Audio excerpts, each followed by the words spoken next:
ci ha dato la possibilità di poter attingere alla sua saggezza e ai suoi testi per arredare le candelore con un pannello descrittivo, un progetto che abbiamo realizzato grazie all'assessorato regionale al turismo, così ogni turista che visita questo meraviglioso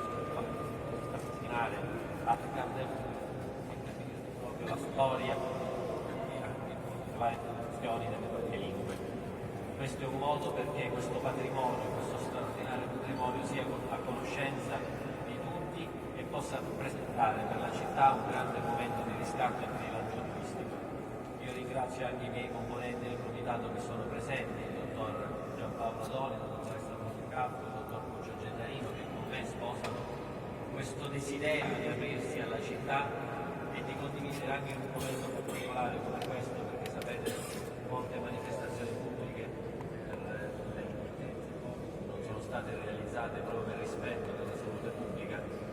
però volevamo dare questo piccolo segno, questo piccolo gesto. Io ringrazio anche Giuseppe Gatti, il Presidente del Consiglio Comunale, Fabio Cantarella, il rappresentante dell'amministrazione, perché serve anche per questa capacità di unirci, e ringrazio anche i rappresentanti delle candelore. Tra di noi si è instaurato un rapporto straordinario di collaborazione e avete fatto scoprire la festa da un punto di vista umano, e ho conosciuto tante belle sfaccettature e avete anche dato alla città la possibilità di annullare certi pregiudizi che aleggiano attorno a un mondo che invece è molto affascinante e molto carico di fede, di devozione e quanta fatica. I portatori mi hanno trascritto anche la fatica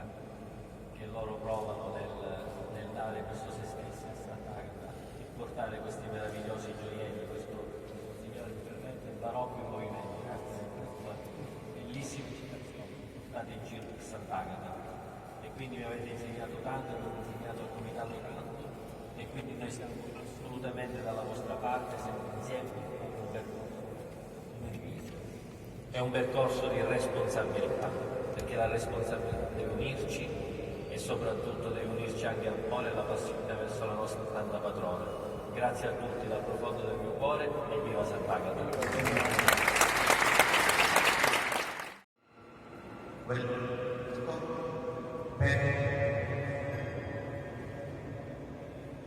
Andati a questa festa, quindi questo è un elemento di ringraziare di comunità, con perseveranza, e crea con questa festa siamo meglio nel periodo di oro, le nostre comunità riprendere a mangiare e c'è tanta gente che sta grazie.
Chiesa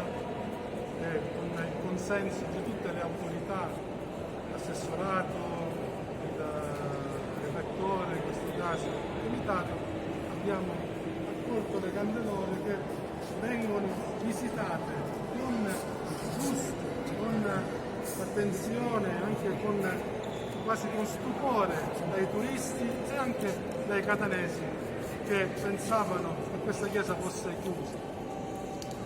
Quindi per 365 giorni all'anno, escluse i pomeriggi delle domeniche e dei festivi,